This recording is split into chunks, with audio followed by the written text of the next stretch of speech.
అది మన ఇష్టాలు ఏమైనా దావీదుని దిగి పెడుతున్నాడు దేవుడు. పరిశుద్ధాత్మ దేవుడు తీసుకొచ్చి దావీదుని మన ముందు పెడుతున్నాడు. ఆయన ఇష్టాలు ఇవి ఉన్నాయి. ఆయన నా హృదయాన్సాడు.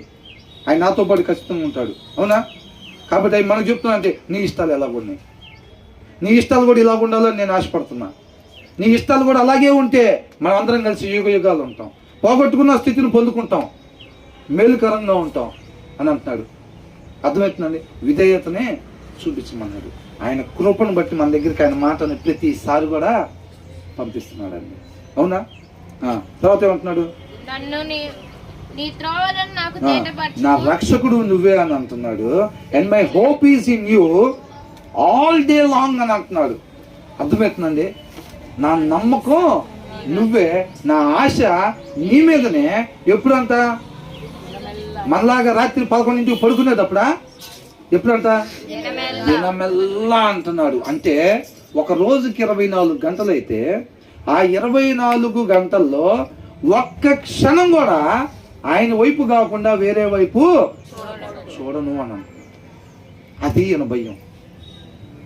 23 గంటల 59 సెకండ్లు చూశాను ప్రభువా, నిమిషాలు చూశాను ప్రభువా. అర్థమవుతుందా? ఒక్క సెకండ్ కూడా పక్కకి చూడకూడదని ఆయన భయం.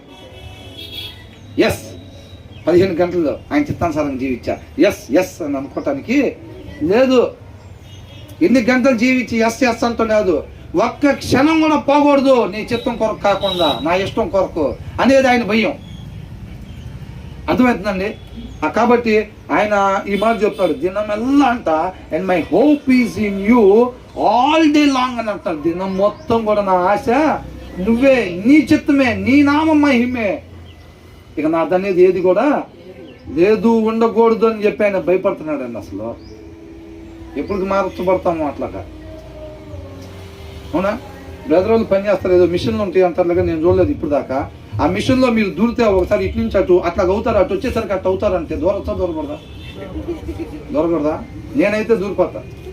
నాకైతే ఇప్పుడు ఏంటంటే ఆ మాట ఏంటంటే అట్లాగ అయిపోవాలి, అట్లాగ అవ్వాలంటే అసలు ఏం చేయాలి? అవసరమైతే ఒక మిషన్లో యువతలు దూరిపోతే అవతలకు వచ్చేసరికి అట్లా అవుతామంటే ఆ మిషన్లో దూరిపాటమే అంతే.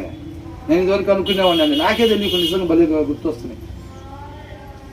దేవుడు ఆయనతో పాటు యుగాలు పెట్టుకుంటాడు. ఓ పెద్ద బిల్డింగ్, 5 ఫ్లోర్ల బిల్డింగ్ మీద నుంచి నువ్వు ఎక్కడి నుంచి దూకేసేసి చెప్తానంటే అప్పుడు నాకు పెద్దగా ఏం తెలిసేది కాదండి.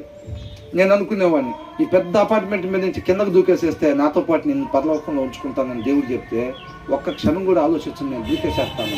దేవుడు అట్లాంటివి కోరుకోవడానికి నాకు అప్పుడు తెలియదు, కానీ నా ఆలోచన అలా ఉండేదన్నమాట. అర్థమవుతుందండి? 5 ఫ్లోర్ల మీద నుంచి